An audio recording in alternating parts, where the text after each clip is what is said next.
Hello everyone. In this video, I'm going to show how to deposit a check on Cash App. So let's get started. Start by opening the Cash App on your phone. Once you're in, navigate to the Balance section by tapping the balance icon located in the bottom left corner of the screen.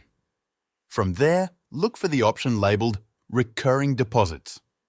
If you're setting up automatic deposits for regular funds, you'll need to enable the Auto Add Cash feature. After enabling it, you'll be redirected to a page where you'll need to provide some basic information.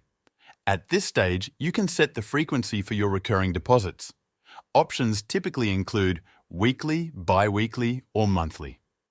Choose the schedule that best fits your needs. Next, you'll be asked to specify a date for the deposit to occur, such as the 1st or 15th of the month. After selecting the date, you'll need to choose the amount you want to deposit regularly into your Cash App account. Simply enter the desired amount and confirm.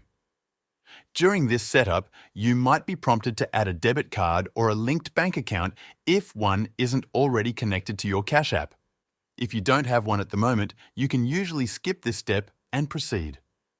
Once everything is set, your recurring deposit preferences will be saved and the funds will automatically transfer according to the schedule you've selected. That's how you can deposit a check on Cash App. Thanks for watching.